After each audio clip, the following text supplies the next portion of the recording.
നമസ്കാരം. പുതിയൊരു ക്ലാസ്സിലേക്ക് എല്ലാവർക്കും സ്വാഗതം. ഇന്നത്തെ ക്ലാസ് ഇന്ത്യൻ ഹിസ്റ്ററിയാണ്. ഇന്ത്യൻ ഹിസ്റ്ററിയുടെ രണ്ടാമത്തെ ക്ലാസ് ആണ്. അപ്പോൾ കഴിഞ്ഞ ക്ലാസ്സിൽ നമ്മൾ ഒരുപാട് കാര്യങ്ങൾ പറഞ്ഞിട്ടുണ്ടായിരുന്നു അല്ലേ. ബ്രിട്ടീഷ് ആധിപത്യം മുതൽ അതിന്റെ ചെറുത്തുനിൽപ്പിന്റെ ഭാഗമായിട്ട് ഒന്നാം സ്വാതന്ത്ര്യ സമരവും അതുപോലെ തന്നെ അന്ന് നിലനിന്നിരുന്ന പ്രധാന അനാചാരങ്ങളും അതിനെതിരായിട്ട് പോരാടിയ സാമൂഹ്യ പരിഷ്കർത്താക്കളും അവർ കൊണ്ടുവന്നിട്ടുള്ള ഒരുപാട് പ്രസ്ഥാനങ്ങളെ കുറിച്ചിട്ടൊക്കെ പറഞ്ഞിട്ടുണ്ടായിരുന്നു. ഓക്കെ, അപ്പം ഇന്ത്യൻ ജനതയെ ഒരു ദേശീയ ബോധ്യം വളർത്തിയെടുക്കാൻ വേണ്ടിയിട്ട് എന്ത് ചെയ്തിട്ടുണ്ട്? സാമൂഹ്യ പരിഷ്കർത്താക്കൾ ഒരുപാട് പ്രസ്ഥാനങ്ങളൊക്കെ കൊണ്ടുവന്നിട്ടുണ്ട് അല്ലേ. അതുപോലെ തന്നെ ഒരുപാട് വിദ്യാഭ്യാസ സ്ഥാപനങ്ങളും യൂണിവേഴ്സിറ്റികളൊക്കെ അതിന്റെ ഭാഗമായിട്ട് കൊണ്ടുവന്നിട്ടുള്ളതാണ്.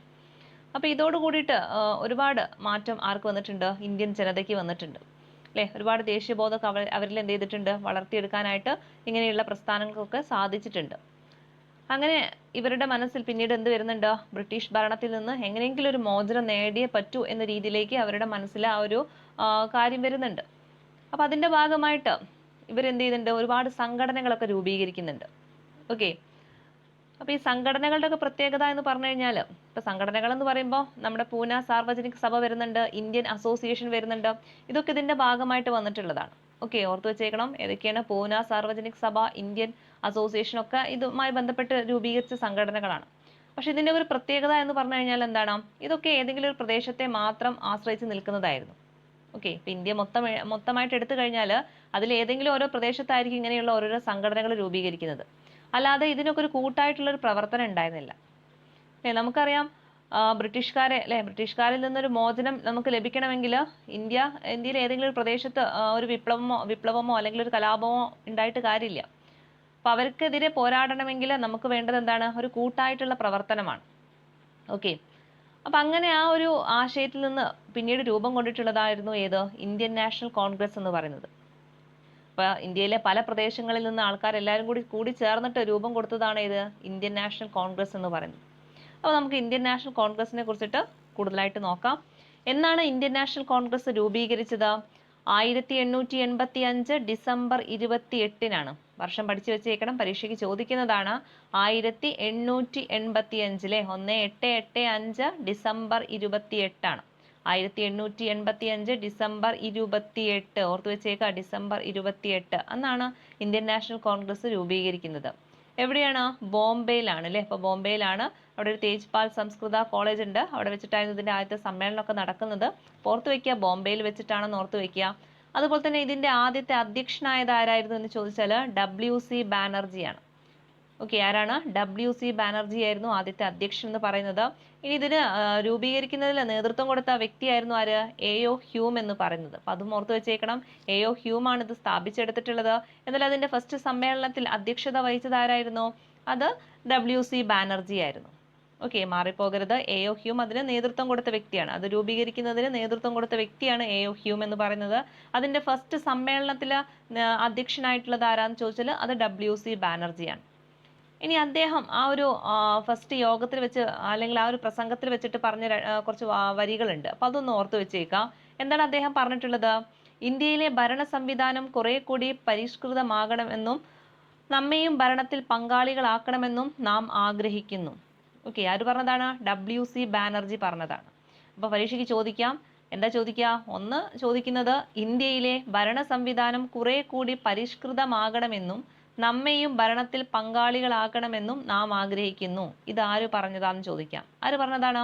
WC ബാനർജി. അതുപോലെ തന്നെ ചോദിക്കാം, ഇത് ഏത് സന്ദർഭത്തിൽ പറഞ്ഞതാന്ന് ചോദിക്കാം അല്ലെ. അപ്പൊ എന്താണ്? INC-യുടെ ഫസ്റ്റ് യോഗത്തില് WC ബാനർജി പറഞ്ഞിട്ടുള്ള വരികളാണ്. അത് രണ്ട് രീതിയിൽ നമുക്ക് ചോദ്യത്തെ കാണണം. അപ്പൊ കൃത്യമായിട്ട് അത് മനസ്സിലാക്കി വെക്കുക ആരാണ് പറഞ്ഞത് എന്ന്.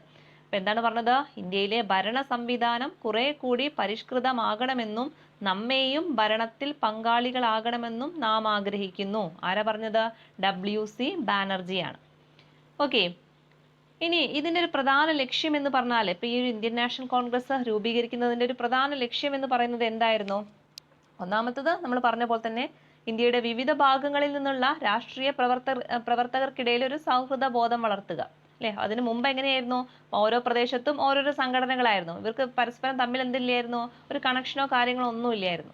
അപ്പൊ അങ്ങനെ ആയാൽ പറ്റില്ല അല്ലെ. എപ്പോഴും നമുക്ക് ഇന്ത്യ എന്താണ് ബ്രിട്ടീഷുകാരുടെ കയ്യിൽ നിന്നൊക്കെ മോചിപ്പിക്കണമെങ്കിൽ ഒരു കൂട്ടായ പ്രവർത്തനത്തിലൂടെ മാത്രമേ പറ്റുള്ളൂ അല്ലെ. അല്ലാതെ ഒരു പ്രദേശത്ത് എന്തെങ്കിലും ഒരു വിപ്ലവമോ അല്ലെങ്കിൽ കലാപമോ ഉണ്ടായിട്ട് കാര്യമില്ല. അപ്പോൾ ഇവർക്ക് ഇവിടെ വേണ്ടത് എന്താണ്? ഒരു കൂട്ടായിട്ടുള്ള പ്രവർത്തനമാണ്. അല്ലെങ്കിൽ ആ ഒരു നേതാക്കന്മാർക്കിടയിൽ ഒരു നല്ലൊരു സൗഹൃദ ബോധം വളർത്തിയെടുക്കണം. അപ്പോൾ അതൊക്കെയായിരുന്നു ഇതിന്റെ ഒരു ലക്ഷ്യം എന്ന് പറയുന്നത്. എന്തായിരുന്നു ഫസ്റ്റത്തെ ലക്ഷ്യം? ഇന്ത്യയുടെ വിവിധ ഭാഗങ്ങളിൽ നിന്നുള്ള രാഷ്ട്രീയ പ്രവർത്തകർക്കിടയിൽ സൗഹൃദ ബോധം വളർത്തുക. അതുപോലെ തന്നെ അടുത്തൊരു ലക്ഷ്യം എന്ന് പറയുന്നത് ജാതി മത പ്രാദേശിക ചിന്തകൾക്ക് അതീതമായിട്ട് ദേശീയ ബോധം വളർത്തുക. അല്ലെ, ഇവിടെ ഒരു ജാതിന്നോ ഒരു മതമെന്നോ ഉള്ള രീതിയിലൊക്കെ മാറ്റം വരുത്തിയിട്ട് എല്ലാ ജാതി മതങ്ങൾക്കും ഒക്കെ അതീതമായിട്ട് അവരുടെ ആ ചിന്തകൾക്കൊക്കെ അതീതമായിട്ടൊരു ദേശീയ ബോധം വളർത്തുക. അല്ലെ, എല്ലാവരുടെയും ലക്ഷ്യം എന്താ? ഒന്ന് മാത്രമേ ഉള്ളൂ. അല്ലെ, എന്താണ്? ബ്രിട്ടീഷുകാരുടെ കയ്യിൽ നിന്നൊരു മോചനം കിട്ടുക. അവിടെ ജാതി ഏത് മതം ഏത് എന്ന രീതിയിലൊന്നും നോക്കിയിട്ട് കാര്യമില്ല. അപ്പൊ എല്ലാവരും വേണ്ടത് ഒരു ഐക്യത്തോട് കൂടിയിട്ടില്ല, ഒരു കൂട്ടായിട്ടുള്ള പ്രവർത്തനമാകണം, അതൊരു ഐക്യത്തോട് കൂടിയിട്ടായിരിക്കണം. അവിടെ ജാതി മതങ്ങൾക്കൊന്നും ഒരു പ്രാധാന്യം കൊടുക്കാൻ പാടില്ല. അവിടെ ദേശീയ ബോധമാണ് അവിടെ വളർത്തിയെടുക്കേണ്ടത്. ഓക്കെ, അപ്പൊ അതിന്റെ ഭാഗമൊക്കെ ആയിട്ടായിരുന്നു സാമൂഹ്യ പരിഷ്കർത്താക്കൾ ഒരുപാട് പ്രസ്ഥാനങ്ങളൊക്കെ കൊണ്ടുവന്നിട്ടുള്ളത്. അപ്പൊ അതൊക്കെ ഒന്ന് മനസ്സിലാക്കി വെക്കുക. അതുപോലെ തന്നെ അടുത്തൊരു ലക്ഷ്യം എന്ന് പറയുന്നത് ഇന്ത്യക്കാരുടെ പ്രശ്നങ്ങൾ അധികാരികളുടെ ശ്രദ്ധയിൽപ്പെടുത്തുക. അല്ലെ, അപ്പൊ ഇന്ത്യക്കാർക്ക് എന്തൊക്കെയാണ് പ്രശ്നങ്ങൾ ഉള്ളതൊക്കെ എന്ത് ചെയ്യണം? അധികാരികളുടെ ശ്രദ്ധയിൽപ്പെടുത്തണം. അല്ലാതെ ഒരു പ്രദേശത്ത് ഉള്ള കാര്യങ്ങൾ അവിടെ അങ്ങ് ഒതുങ്ങിക്കൂടാൻ പാടില്ല. അപ്പൊ ഇതെല്ലാം കൂട്ടായിട്ട് നിന്നിട്ട് അവർക്കുള്ള പ്രശ്നങ്ങളെല്ലാം എന്ത് ചെയ്യണം? അവിടെ പറയണം, അധികാരികളുടെ അടുത്ത് പറയണം. അപ്പൊ ഇതൊക്കെയായിരുന്നു ഇതിന്റെ ലക്ഷ്യങ്ങൾ എന്ന് പറയുന്നത്. ഓക്കെ, അപ്പൊ അതൊക്കെ ഒന്ന് മനസ്സിലാക്കി വെക്കുക. അങ്ങനെ ഈ ഒരു ഇന്ത്യൻ നാഷണൽ കോൺഗ്രസ് അല്ലെ INC രൂപീകരണത്തോട് കൂടിയിട്ട് ബ്രിട്ടീഷ് വിരുദ്ധ സമരത്തിന് എന്തായി? ഒരു സംഘടിത സ്വഭാവം കൈവന്നു. അല്ലെ, മറ്റേത് അങ്ങനെയല്ലായിരുന്നു, സംഘടിത സ്വഭാവം അല്ലായിരുന്നു, ഓരോ പ്രദേശത്ത് മാത്രമായിട്ട് ഒതുങ്ങിക്കൂടിയായിരുന്നു. അങ്ങനെ ഈ ഒരു INC രൂപീകരണത്തോട് കൂടിയിട്ട് എന്ത് ചെയ്തു? ബ്രിട്ടീഷ് വിരുദ്ധ അല്ലെ ബ്രിട്ടീഷുകാർക്കെതിരെ നടന്നിട്ടുള്ള എല്ലാ പ്രവർത്തനങ്ങൾക്കും ഒരു സംഘടിത സ്വഭാവം കൈവന്നു. അതുപോലെ തന്നെ ബ്രിട്ടീഷ് ആധിപത്യത്തിനെതിരെ നടന്ന സംഘടിത പ്രക്ഷോഭങ്ങളെ ദേശീയ പ്രസ്ഥാനം എന്നും വിളിച്ചു. അല്ലെ, എന്തായിരുന്നു? ഈ ബ്രിട്ടീഷ് ആധിപത്യത്തിനെതിരെ നടന്നിട്ടുള്ള എല്ലാ സംഘടിത പ്രക്ഷോഭങ്ങളൊക്കെ എന്താണ് പറഞ്ഞത്? പിന്നീട് ദേശീയ പ്രസ്ഥാനം എന്ന രീതിയിലേക്ക് മാറുകയാണ് ഉണ്ടായത്. ഇനി ഇവിടെ തന്നെ ഈ ഒരു INC രീതിയിൽ തന്നെ ഓരോ സമരങ്ങളും കൊണ്ടുവരുമ്പോഴും അത് 3 രീതിയിലായിട്ടാണ് കൊണ്ടുവന്നിട്ടുണ്ടായിരുന്നത്.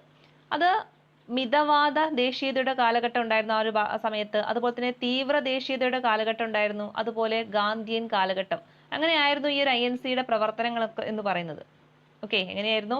അതായത് ഈ ഒരു INC പ്രവർത്തനങ്ങൾ ഇങ്ങനെ 3 ഘട്ടങ്ങളിലായിട്ടായിരുന്നു നടന്നിട്ടുണ്ടായിരുന്നത്. അവിടെ മിതവാദികൾ ഉണ്ടായിരുന്നു, തീവ്രവാദികൾ ഉണ്ടായിരുന്നു, ഗാന്ധിയന്റെ ഒരു ഗാന്ധി അല്ലെങ്കിൽ ഗാന്ധിജിയുടെ നേതൃത്വത്തിൽ നടന്നിട്ടുള്ള സമരങ്ങൾ ഉണ്ടായിരുന്നു. അല്ലെ, ഇപ്പൊ മിതവാദികൾ എന്ന് പറയുമ്പോൾ അവിടെ എന്തായിരുന്നു? അതായത് തീവ്രവാദ സ്വഭാവം ഇല്ലാത്ത ടൈപ്പ് ആയിരിക്കും. അല്ലെ, ദേശീയത തന്നെയാണ് ലക്ഷ്യം, ബ്രിട്ടീഷുകാരുടെ കയ്യിൽ നിന്ന് മോചനം കിട്ടുക തന്നെയാണ് ഒക്കെ എല്ലാവരുടെയും ലക്ഷ്യം എന്ന് പറയുന്നത്. പക്ഷെ ഇവിടെ മിതവാദ എന്ന് പറയുമ്പോൾ അവിടെ അങ്ങനെ ഒരു എന്താ പറയാ, ഒരു ആക്രമണ സ്വഭാവത്തിലേക്ക് പോവില്ല. അല്ലെ, അവര് എന്താണ് അവരുടെ പരാതികളുടെ രീതിയിൽ അവർ അവതരിപ്പിക്കാനുണ്ടായിരുന്നത്. എന്നാൽ തീവ്രവാദ ദേശീയത എന്ന് പറയുമ്പോൾ അവിടെ എന്താണ്? നേരിട്ട് ആക്രമണം ചെയ്യുകയായിരുന്നു. അല്ലെ, അവിടെ പരാതികളായിട്ട് പോവലല്ല പണി. അവിടെ എന്താണ്? നേരിട്ടിട്ട് അവരെ ആക്രമിക്കുക, അല്ലെങ്കിൽ അവിടെ ഒരു തീവ്രവാദ സ്വഭാവമായിരുന്നു ആ ഒരു ദേശീയതയ്ക്ക് ഉണ്ടായിരുന്നത്. പിന്നീട് ഗാന്ധിജി അല്ലെ, ഗാന്ധിയൻ കാലഘട്ടം എന്ന് പറയുമ്പോൾ ഗാന്ധിജിയുടെ രീതിയിലുള്ള സമരമുറകളായിരുന്നു. അപ്പൊ ഇങ്ങനെ 3 രീതിയിലായിരുന്നു ബ്രിട്ടീഷുകാർക്കെതിരെ നടന്നിട്ടുള്ള ഓരോ ബ്രിട്ടീഷ് വിരുദ്ധ സമരങ്ങൾ എന്ന് പറയുന്നത്. അതിൽ നമുക്ക് ഓർത്തിരിക്കണം, ഈ INC രൂപീകരിക്കുന്നത് എന്നാണ്? 1885 ആണ്. അല്ലെ, 1885 ഈ ഒരു 1885 മുതൽ 1905 വരെയുള്ള ഈ ഒരു കാലഘട്ടം എന്ന് പറയുന്നത് മിതവാദ ദേശീയതയുടെ ഒരു കാലഘട്ടമായിരുന്നു. അല്ലെ, അത്ര വലിയ സംഭവങ്ങളൊന്നും ഇല്ലാതെ അവരുടെ പ്രശ്നങ്ങളും എന്തൊക്കെയാണ് അവർക്ക് നേരിടുന്ന പ്രശ്നങ്ങൾ അതൊക്കെ ഒരു പരാതിയുടെ രൂപത്തിലായിരുന്നു എങ്ങോട്ടേക്ക് എത്തിയിരുന്നത്? അല്ലെ, ബ്രിട്ടീഷുകാരുടെ അടുത്ത് എത്തിയിരുന്നത്. അല്ലെ, അപ്പൊ അത് ആ ഒരു കാലഘട്ടം അറിയപ്പെട്ടിരുന്നത് എന്തായിരുന്നു? മിതവാദ ദേശീയതയായിരുന്നു. അല്ലെ, മിതവാദികളായിരുന്നു അതിന് നേതൃത്വം കൊടുത്തിട്ടുണ്ടായിരുന്നത്. അപ്പൊ ഇവിടെ ചോദിക്കുന്നതാണ്, ഈ ഒരു മിതവാദികളുടെ നേതാക്കൾ ആരൊക്കെയാണെന്ന് ചോദിക്കും. ആരൊക്കെയായിരുന്നു? അത് ദാദാബായ് നവറോജി ഉണ്ട്, ഗോപാലകൃഷ്ണ ഗോഖലെ ഉണ്ട്, ബദറുദ്ദീൻ തിയാബ്ജി, അതുപോലെ തന്നെ ഫിറോസ് ഷാ മേത്ത. ഇത്രയും പേരായിരുന്നു മിതവാദികളുടെ നേതാക്കൾ എന്ന് പറയുന്നത്. ആരൊക്കെയാണ്? പ്രധാനപ്പെട്ട ആൾ നമ്മുടെ ഗോപാലകൃഷ്ണ ഗോഖലെയാണ്. അയാളെ മറക്കേ ചെയ്യരുത്. ചോദിക്കുന്നതാണ് മിതവാദികളുടെ നേതാവ് ആര് എന്ന് ചോദിക്കുമ്പോൾ പലപ്പോഴും ഉത്തരമായിട്ട് കൊടുക്കാറുള്ളത് ഗോപാലകൃഷ്ണ ഗോഖലെ തന്നെയായിരുന്നു. ഇനി ബാക്കിയുള്ള ആൾക്കാരും കൂടി ഒന്ന് ഓർത്ത് വെച്ചേക്കാം. ഒറ്റ ക്വസ്റ്റ്യൻ ആയിട്ട് ഇങ്ങനെ ചോദിക്കുകയാണെങ്കിൽ അത് ഗോപാലകൃഷ്ണ ഗോഖലെ ആയിരിക്കും. പിന്നെ അതിന്റെ കൂടെ തന്നെ നിൽക്കുന്ന ആൾക്കാരാണ് ആരൊക്കെ? ദാദാബായ് നവറോജിയും ബദറുദ്ദീൻ ദിയാബ്ജിയും അതുപോലെ തന്നെ ഫിറോസ് ഷാ മേത്തയും. ഇവരൊക്കെ ആരാണ്? മിതവാദികളുടെ നേതാക്കളാണ്. ഓക്കെ ഓക്കെ അപ്പൊ നമ്മൾ പറഞ്ഞിട്ടുണ്ടായിരുന്നു അല്ലെ, മിതവാദികളുടെ കാലഘട്ടം എന്ന് പറയുന്നത് 1885 മുതൽ 1905 വരെ ആയിരുന്നു എന്ന് പറഞ്ഞിട്ടുണ്ടായിരുന്നു അല്ലെ. ഈ ഒരു സമയമായിരുന്നു മിതവാദികളുടെ കാലഘട്ടം എന്ന് പറയുന്നത്. അപ്പോൾ എന്തുകൊണ്ടായിരുന്നു ഈ 1905 വരെ ആയിരുന്നു മിതവാദികളുടെ കാലഘട്ടം എന്ന് പറയാൻ കാരണം? കാരണം ഈ ഒരു 1905 ഒരു പ്രധാന സംഭവം നടക്കുന്നുണ്ട്. എന്തായിരുന്നു ആ സംഭവം എന്ന് പറഞ്ഞാൽ അത് ബംഗാൾ വിഭജനമായിരുന്നു. നമ്മൾ കഴിഞ്ഞ ക്ലാസ്സിൽ ജസ്റ്റ് ഒന്ന് പറഞ്ഞിട്ടുണ്ടായിരുന്നു. അപ്പൊ ബംഗാൾ വിഭജനമായിരുന്നു 1905 നടന്നിട്ടുണ്ടായിരുന്നു. അല്ലെ, ബംഗാൾ വിഭജനം എന്ന് പറഞ്ഞാൽ എന്താ? ബംഗാളിനെ രണ്ടായിട്ട് വിഭജിക്കുക. അല്ലെ, പൂർവ്വ ബംഗാൾ എന്നും അതുപോലെ തന്നെ പശ്ചിമ ബംഗാൾ എന്നായിട്ട് രണ്ടായിട്ട് വിഭജിക്കുകയായിരുന്നു. അപ്പൊ ഇങ്ങനെ ഒരു വിഭജിക്കാനുള്ള പ്രധാന കാരണം എന്ന് പറഞ്ഞാൽ എന്താണ്? ഇതിന്റെ ഒരു പ്രധാന കാരണം എന്ന് പറഞ്ഞാൽ ബംഗാൾ കേന്ദ്രമാക്കിയിട്ടായിരുന്നു ഇംഗ്ലീഷുകാർ എന്ത് ചെയ്തിട്ടുള്ളത്? ഇന്ത്യയിൽ ഭരണമൊക്കെ നടത്തിയിട്ടുണ്ടായിരുന്നത്. അതുപോലെ തന്നെ ബംഗാളിനെ സംബന്ധിച്ചിടത്തോളം നമ്മൾ പറഞ്ഞിട്ടുണ്ടായിരുന്നു അല്ലേ, ദേശീയ പ്രസ്ഥാനത്തിന്റെ ഒക്കെ നഴ്സറി എന്നൊക്കെ പറഞ്ഞിട്ടുണ്ടായിരുന്നു. അതിനൊക്കെ പ്രധാന കാരണം എന്താണ്? ഒരുപാട് നേതാക്കളും അല്ലെങ്കിൽ ഒരുപാട് സാമൂഹ്യ പരിഷ്കർത്താക്കളൊക്കെ ഉണ്ടായിരുന്നത് എവിടെയായിരുന്നു? ബംഗാളിലായിരുന്നു. അപ്പൊ അതുകൊണ്ട് തന്നെ ആര് ചിന്തിച്ചു അല്ലെ, ബ്രിട്ടീഷുകാർ ചിന്തിച്ചു ഈ ബംഗാളിനെ അങ്ങോട്ട് വിഭജിച്ചു കഴിഞ്ഞാൽ അവരുടെ ഒരു ഐക്യമൊക്കെ എന്താവും ഇല്ലാണ്ടാവും എന്ന് വിചാരിച്ചുകൊണ്ടാണ് ഇങ്ങനെ ബംഗാളിനെ വിഭജിക്കുന്നത്. അപ്പൊ ഇതുമായി ബന്ധപ്പെട്ട് ബ്രിട്ടീഷ് ഇന്ത്യയിലെ ആഭ്യന്തര സെക്രട്ടറി ആയിരുന്ന റിസ്ലെ പറയുന്ന വാക്കുകളുണ്ട്. എന്താണ് അദ്ദേഹം പറഞ്ഞിട്ടുള്ളത്? ഒന്നിച്ചു നിൽക്കുന്ന ബംഗാൾ ഒരു ശക്തിയാണ്. ബംഗാളിനെ വിഭജിച്ചാൽ ശക്തി കുറയും. നമ്മുടെ ഭരണത്തെ എതിർക്കുന്നവരുടെ കരുത്ത് ചോർന്നു പോകും. അല്ലെ, അവരെന്താ പറഞ്ഞത്? അല്ലെ, ബംഗാൾ എന്ന് പറഞ്ഞാൽ എന്താ ഒരു ശക്തിയായിട്ടാണ് അവർ കണക്കാക്കുന്നത്. കാരണം ബംഗാളിലാണ് ഒരുവിധ ആൾക്കാരൊക്കെ പ്രധാന നേതാക്കളൊക്കെ ഉള്ളത്. അതുപോലെ തന്നെ ബംഗാളിനെ സംബന്ധിച്ചിടത്തോളം എന്താണ്, അവിടെയാണ് ഇംഗ്ലീഷുകാരുടെ ഭരണമൊക്കെ അവിടെ അതിനെ കേന്ദ്രമാക്കിയിട്ടാണ് നടത്തിയിട്ടുള്ളത്. അപ്പൊ അതുകൊണ്ട് തന്നെ ഈ ബംഗാളിനെ അങ്ങോട്ട് വിഭജിച്ചു കഴിഞ്ഞാൽ എന്ത് ചെയ്യും? ഇവരുടെ അല്ലെ ഈ ഒരു ഐക്യം, അവരുടെ ജനങ്ങൾക്കിടയിലുള്ള ഒരു ഐക്യമൊക്കെ കുറയും. അതുകൊണ്ട് എന്ത് ചെയ്യും അല്ലെ, അവരുടെ ശക്തിയൊക്കെ ചോർന്നു പോകും എന്നൊക്കെ രീതിയിലാണ് ആര് ചിന്തിക്കുന്നത്? ബ്രിട്ടീഷുകാർ ചിന്തിക്കുന്നത്. അതുകൊണ്ടാണ് റിസ്ലെ ഇങ്ങനെ പറഞ്ഞിട്ടുള്ളത്. അപ്പൊ ഇതിന്റെ ഭാഗമായിട്ട് എന്ത് ചെയ്യുന്നുണ്ട്? 1905 അല്ലെ നമ്മൾ പഠിച്ചിട്ടുണ്ടായിരുന്നു ആരാണ് ബംഗാൾ വിഭജിക്കുന്നത്? കഴ്സൺ പ്രഭു ആണ്. അപ്പൊ കഴ്സൺ പ്രഭു എന്ത് ചെയ്യുന്നുണ്ട്?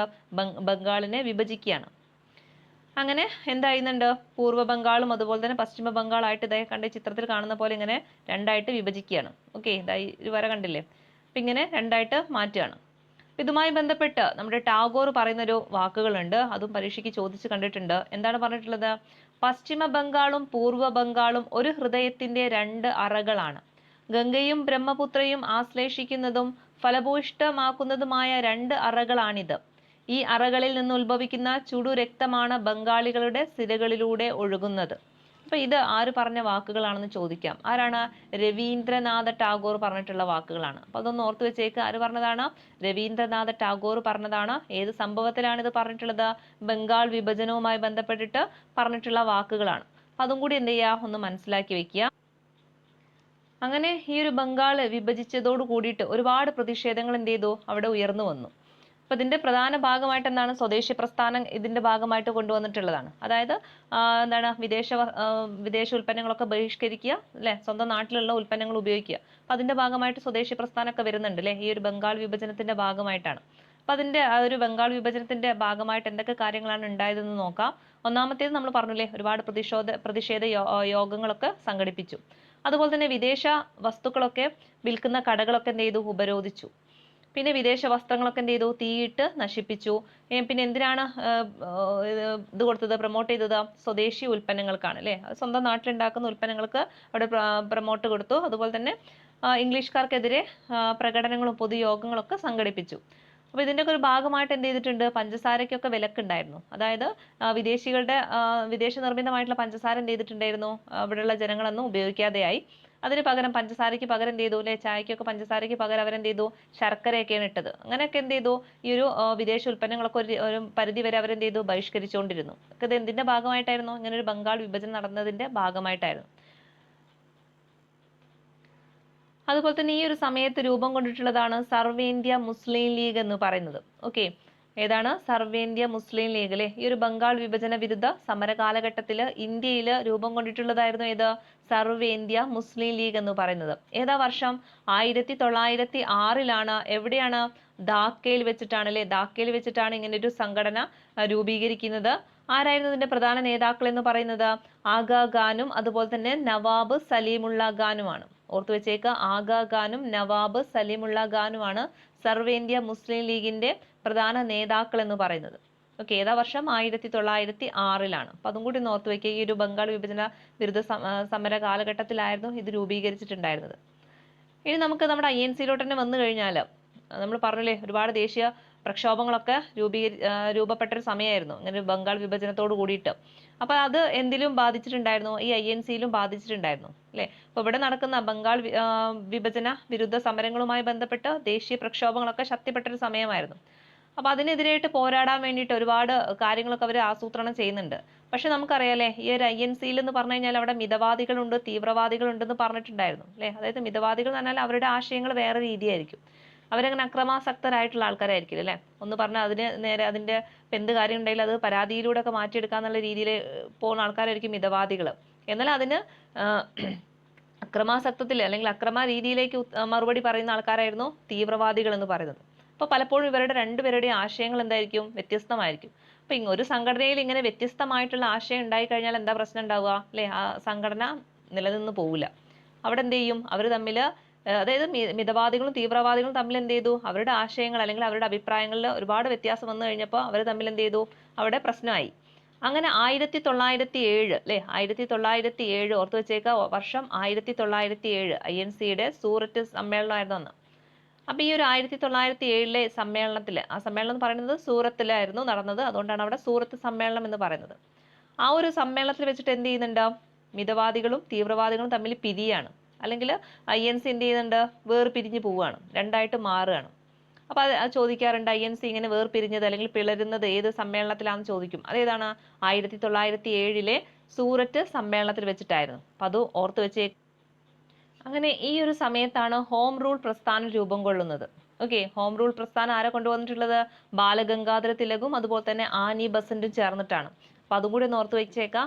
ഹോം റൂൾ പ്രസ്ഥാനം ആരാണ് കൊണ്ടുവന്നിട്ടുള്ളത്, ബാലഗംഗാധര തിലകും ആനി ബസന്റും അല്ലെ. ഈ ആനി ബസന്റിനെ കുറിച്ചിട്ട് ചോദിക്കുന്ന ഒരു ക്വസ്റ്റ്യൻ ആണ്, ഇന്ത്യൻ സംസ്കാരത്തില് ആകൃഷ്ടയായി 1893 ഇന്ത്യൻ പൗരത്വം സ്വീകരിച്ച ഐറിഷ് വനിത ആര് എന്ന് ചോദിച്ചാൽ അത് ആരാണ്, ആനി ബസന്റ് ആണ്. വർഷം ഓർത്തില്ലെങ്കിലും ഈ ഒരു കാര്യം ഒന്നും ഓർത്തിരിക്കുക. എന്താണ്, ഇന്ത്യൻ സംസ്കാരത്തില് ആകൃഷ്ടയായിട്ട് ഇന്ത്യൻ പൗരത്വം സ്വീകരിച്ച ഐറിഷ് വനിത ആരാണത്, അത് ആനി ബസന്റ് ആണ്. അപ്പൊ ഈ ആനി ബസന്റും അതുപോലെ തന്നെ ബാലഗംഗാധര തിലകും കൂടി ചേർന്നിട്ട് രൂപീകരിച്ചതാണ് ഇത് ഹോം റൂൾ പ്രസ്ഥാനം എന്ന് പറയുന്നത്. അപ്പൊ ഈ ഒരു ഹോം റൂൾ പ്രസ്ഥാനത്തിലൂടെ ഏകദേശം നമുക്ക് മനസ്സിലായില്ലേ. അതായത് ഹോം റൂൾ പ്രസ്ഥാനം എന്ന് പറഞ്ഞാൽ ഇന്ത്യക്കൊരു സ്വയംഭരണം കൊണ്ടുവരാൻ വേണ്ടിയിട്ട് കൊണ്ടുവന്നിട്ടുള്ള ഒരു പ്രസ്ഥാനമായിരുന്നു. അപ്പൊ ഏകദേശം നമുക്കൊരു ഇന്ത്യക്ക് ഒരു സ്വയംഭരണത്തിലേക്ക് ആകാൻ പോവുകയാണെന്നുള്ളൊരു സൂചന കിട്ടിയതോട് കൂടിയിട്ട് വേർപിരിഞ്ഞ ആൾക്കാരൊക്കെ എന്ത് ചെയ്തു, ഒന്നിക്കാനായിട്ട് തീരുമാനിച്ചു. അത് എവിടെയായിരുന്നു, ലക്നൗ ഉടമ്പടിയിലായിരുന്നു അല്ലെ, ലക്നൗ സന്ധി എന്ന് പറയും. അതായത് കോൺഗ്രസിന്റെ ലക്നൗ സമ്മേളനത്തിൽ വെച്ചിട്ടാണ് അത് നടന്നിട്ടുണ്ടായിരുന്നത്. ഏതാ വർഷം, 1916 അപ്പൊ ഈ 1916 എന്ത് ചെയ്യുന്നുണ്ട്, ഇന്ത്യൻ നാഷണൽ കോൺഗ്രസിന്റെ ഈ ലക്നൗ സമ്മേളനത്തിൽ വെച്ചിട്ട് എന്താ ചെയ്യുന്നത്, ഈ മിതവാദികളും തീവ്രവാദികളും ഒക്കെ എന്ത് ചെയ്തു, ഒന്നിച്ചു കൂടി അല്ലെ. ഇനി ഇങ്ങനെ നമ്മൾ വേർപിരിഞ്ഞിട്ട് കാര്യമില്ല, കാരണം നമുക്ക് ഏകദേശം നമ്മുടെ ഇന്ത്യക്ക് ഒരു സ്വയംഭരണത്തിലേക്ക് വരാൻ പോവുകയാണ്. അപ്പൊ ഇനി നമ്മളിനി വിട്ടുനിന്നിട്ട് കാര്യമില്ല, നമ്മൾ ഇനി എന്ത് ചെയ്യണം അല്ലെ, ഒരുമിച്ച് നിന്നിട്ട് പോരാടണം. അപ്പൊ ആ ഒരു സ്റ്റേജിലേക്ക് എത്തിക്കൊണ്ടിരിക്കുകയാണ്. അങ്ങനെയാണ് 1916 ഈ ഒരു ലക്നൗ സമ്മേളനത്തിൽ വെച്ചിട്ട് ആരൊക്കെ ഒന്നിക്കുന്നത്, ഈ വേർപിരിഞ്ഞു പോയിട്ടുള്ള മിതവാദികളും തീവ്രവാദികളും തമ്മിൽ എന്ത് ചെയ്യുന്നത്, ഒന്നിക്കുന്നത്. അങ്ങനെ ഈ INC-യുടെ ലാഹോർ സമ്മേളനത്തിൽ വെച്ചിട്ട് അല്ലെ, ലാഹോർ സമ്മേളനം എന്ന് പറഞ്ഞാൽ 1929. അപ്പൊ ലാഹോർ സമ്മേളനത്തിൽ വെച്ചിട്ട് എന്ത് ചെയ്യുന്നുണ്ട്, ഒരു പ്രധാന അല്ലെങ്കിൽ സുപ്രധാനമായിട്ടുള്ള 2 പ്രഖ്യാപനങ്ങൾ നടത്തുന്നുണ്ട്. ഒന്നാമത്തേത്, ഇന്ത്യൻ സ്വാതന്ത്ര്യ സമരത്തിന്റെ അന്തിമ ലക്ഷ്യം പൂർണ്ണ സ്വരാജ് ആണെന്ന് പ്രഖ്യാപിക്കുന്നുണ്ട് അല്ലെ. പൂർണ്ണ സ്വരാജ് എന്ന് പറഞ്ഞാൽ എന്താ അല്ലെ, പൂർണ്ണമായിട്ടുള്ള സ്വാതന്ത്ര്യമാണ്. അതായത് ഇന്ത്യക്ക് എന്താണ്, ഒരു സമ്പൂർണ്ണമായിട്ടുള്ള സ്വാതന്ത്ര്യം വേണം, അല്ലെങ്കിൽ അതായിരിക്കണം ലക്ഷ്യമെന്ന് ഈ ഒരു 1929 ലാഹോർ സമ്മേളനത്തിൽ വെച്ചിട്ട് എന്ത് ചെയ്യുന്നുണ്ട്, പ്രഖ്യാപിക്കുന്നുണ്ട്. അതുപോലെ തന്നെ മറ്റൊന്നാണ് സിവിൽ നിയമ ലംഘനം എന്ന് പറയുന്നത്. അപ്പൊ ഗാന്ധിജിയുടെ നേതൃത്വത്തിൽ സിവിൽ നിയമ ലംഘനം ആരംഭിക്കാൻ തീരുമാനിച്ച സമ്മേളനം ഏത് എന്ന് ചോദിച്ചാലും അതും ഏതാണ്, 1929 ലാഹോർ സമ്മേളനമാണ്. പരീക്ഷയ്ക്ക് ചോദിക്കുന്നതാണ് INC-യുടെ ഈ ഒരു ലാഹോർ സമ്മേളനത്തെ കുറിച്ചിട്ട്.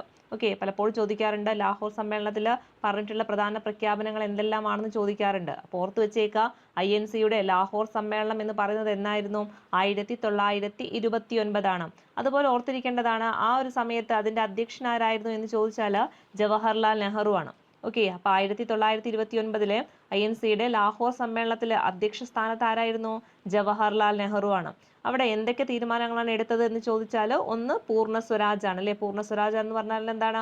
ഇന്ത്യക്ക് സമ്പൂർണ്ണ സ്വാതന്ത്ര്യം വേണമെന്ന് പ്രഖ്യാപിച്ചത് ഈ ഒരു സമ്മേളനത്തിൽ വെച്ചിട്ടാണ്. അതുപോലെ തന്നെ ഗാന്ധിജിയുടെ നേതൃത്വത്തിൽ ഒരു സിവിൽ നിയമ ലംഘനം ആരംഭിക്കാൻ തീരുമാനിച്ചതും ഏത് സമ്മേളനത്തിലാണ്?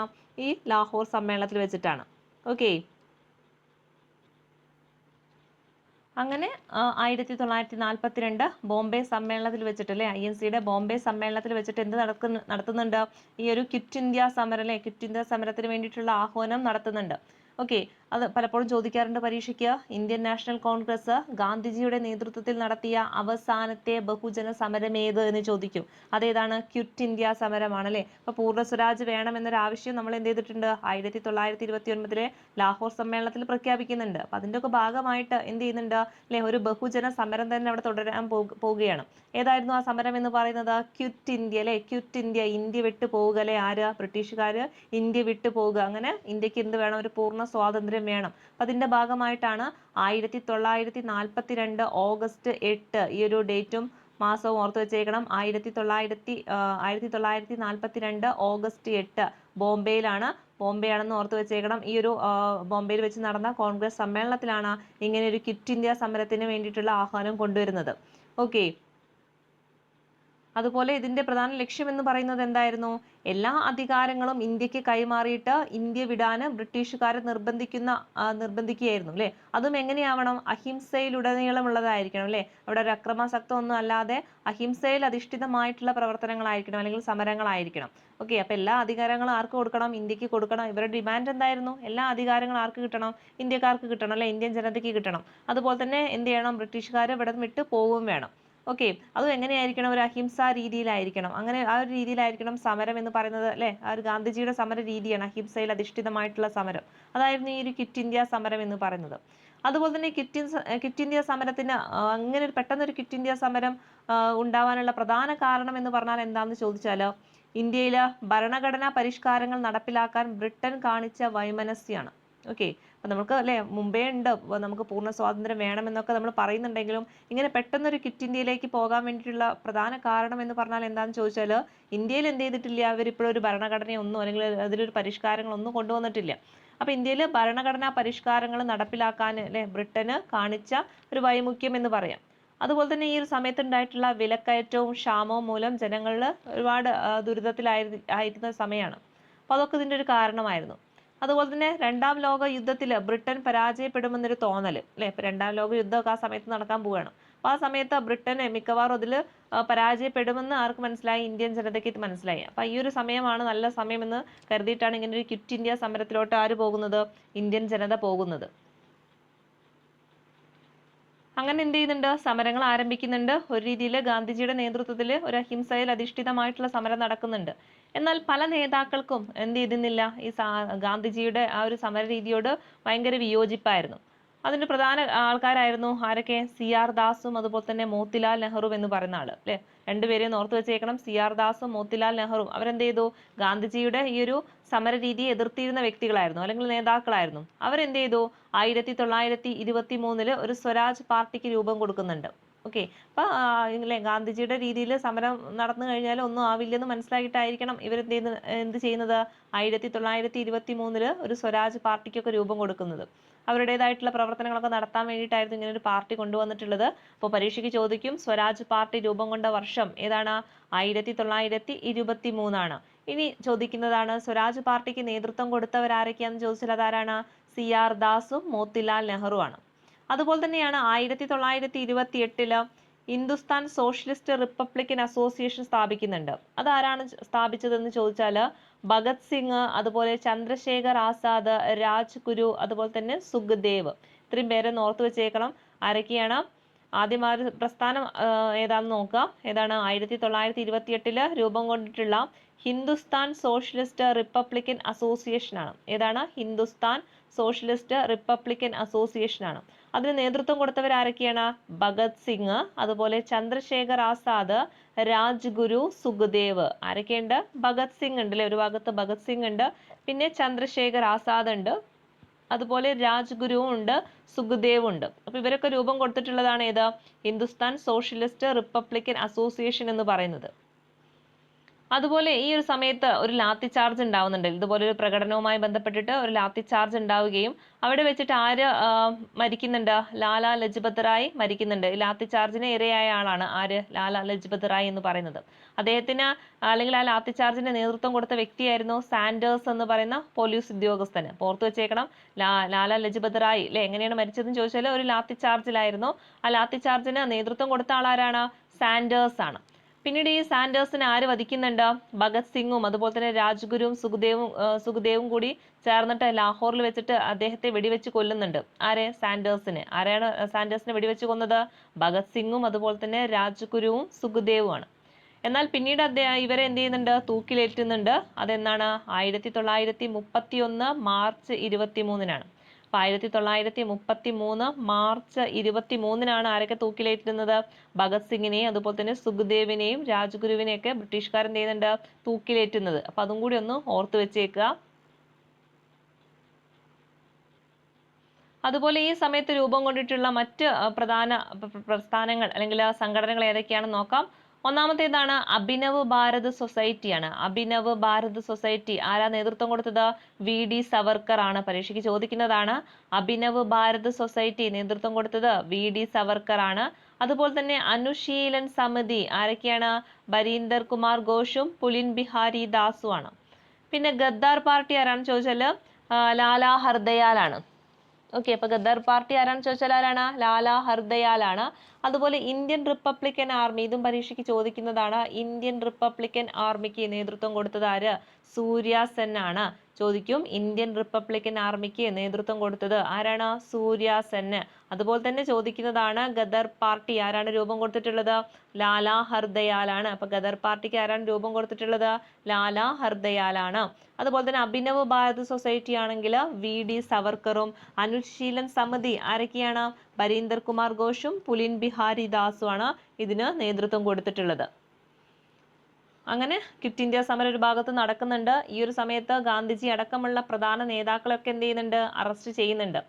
ഈ ഒരു സമയത്ത് ഒളിവിൽ നിന്നുകൊണ്ട് ആരാണ് ഇതിന് നേതൃത്വം കൊടുത്തിരുന്നത് എന്ന് ചോദിച്ചാൽ ജയപ്രകാശ് നാരായണനും അരുണ ആസിഫ് അലിയുമാണ്. ഓക്കെ, അപ്പൊ ക്വിറ്റ് ഇന്ത്യ സമരവുമായി ബന്ധപ്പെട്ട് ഗാന്ധിജി അടക്കമുള്ള പ്രധാന നേതാക്കളൊക്കെ എന്ത് ചെയ്യുന്നുണ്ട്?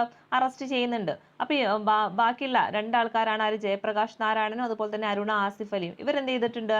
ഒളിവിൽ നിന്നുകൊണ്ട് ഇതിനുള്ള നീക്കങ്ങളൊക്കെ ചെയ്യുന്നുണ്ട്, അല്ലെങ്കിൽ സമരത്തിന് ശക്തമായിട്ടുള്ള പിന്തുണ നൽകുന്നുണ്ട്. അതുപോലെ തന്നെ സുഭാഷ് ചന്ദ്രബോസിന്റെ നേതൃത്വത്തിൽ ഒരു ഫോർവേഡ് ബ്ലോക്ക് എന്ന രീതിയിൽ ഒരു പാർട്ടിയൊക്കെ രൂപം കൊള്ളുന്നുണ്ട്. ഫോർവേഡ് ബ്ലോക്ക് എന്ന രീതിയിൽ ഒരു പാർട്ടിയൊക്കെ രൂപം കൊള്ളുന്നുണ്ട്.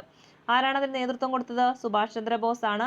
പലപ്പോഴും ഈ സുഭാഷ് ചന്ദ്രബോസിന് അല്ലെ ഗാന്ധിയൻ സമര രീതികളോട് വളരെ വിയോജിപ്പുള്ള ഒരാളായിരുന്നു. അതിന്റെ ഭാഗമായിട്ട് അദ്ദേഹം എന്ത് ചെയ്തിട്ടുണ്ടായിരുന്നു? കോൺഗ്രസ് ഒക്കെ വിട്ടുപോയിട്ടുള്ള ഒരാളായിരുന്നു സുഭാഷ് ചന്ദ്രബോസ് എന്ന് പറയുന്നത്. അപ്പൊ ഈ ഒരു സമര കാലഘട്ടത്തിൽ അദ്ദേഹം എന്ത് ചെയ്തിട്ടുണ്ടായിരുന്നു? ഒരു ഫോർവേഡ് ബ്ലോക്ക് എന്ന പേരിൽ ഒരു രാഷ്ട്രീയ പാർട്ടിയൊക്കെ രൂപീകരിക്കുന്നുണ്ട്. അതുപോലെ തന്നെ ഇന്ത്യൻ നാഷണൽ ആർമിയുടെ നേതൃത്വം ആരെ ഏറ്റെടുക്കുന്നുണ്ട്? സുഭാഷ് ചന്ദ്രബോസ് ഏറ്റെടുക്കുന്നുണ്ട്. ഇന്ത്യൻ നാഷണൽ ആർമി ശരിക്കും ആരാണ് രൂപം കൊടുത്തതെന്ന് ചോദിച്ചാൽ റാഷ് ബിഹാരി ബോസ് ആണ്. ഓക്കെ, ഇന്ത്യൻ നാഷണൽ ആർമി ആരാ രൂപം കൊടുത്തത്? റാഷ് ബിഹാരി ബോസ് ആണ്. അത് പിന്നീട് ആരെ ഏറ്റെടുക്കുകയാണ്? സുഭാഷ് ചന്ദ്രബോസ് ഏറ്റെടുക്കുകയാണ്. അതുപോലെ തന്നെ സിംഗപ്പൂരിൽ വെച്ചിട്ട് അദ്ദേഹം എന്ത് ചെയ്യുന്നുണ്ട്? ഒരു സ്വതന്ത്ര ഭാരതത്തിന് ഒരു താൽക്കാലിക ഗവൺമെന്റ് ഒക്കെ അദ്ദേഹം രൂപീകരിക്കുന്നുണ്ട്.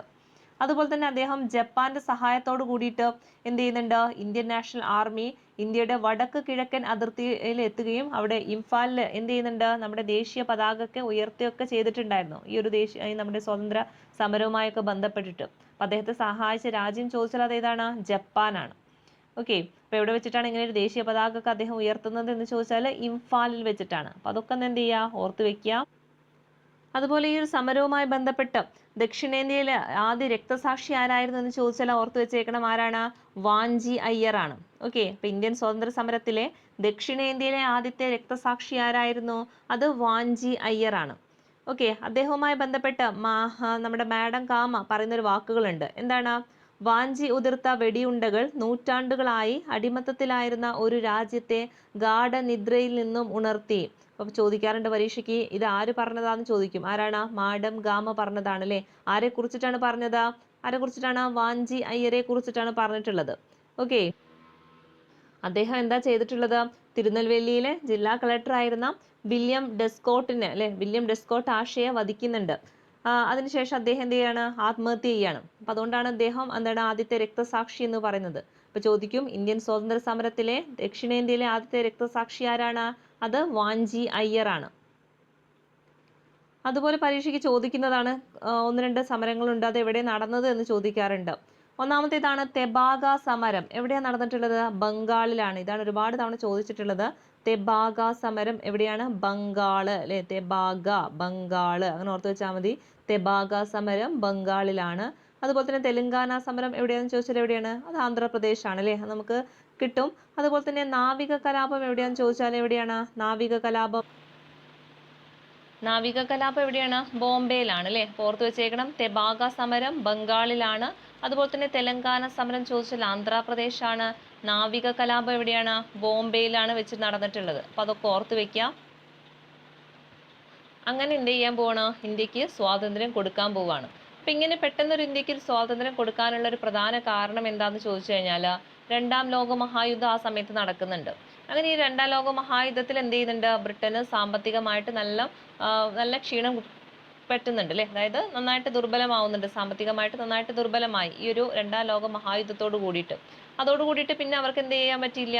അവരുടെ കോളനികളൊന്നും നിലനിർത്താനുള്ള ശേഷി ആർക്ക് നഷ്ടപ്പെടുകയാണ്? ആർക്കാണ്? അല്ലെ? ബ്രിട്ടീഷുകാർക്ക് നഷ്ടപ്പെടുകയാണ്. അപ്പൊ അതോട് കൂടിയിട്ട് ഇനി അല്ലെ ഇന്ത്യക്ക് സ്വാതന്ത്ര്യം കൊടുക്കാം എന്നൊരു തീരുമാനത്തിലേക്ക് ആരെത്താണ്? ബ്രിട്ടീഷുകാരെത്താണ്.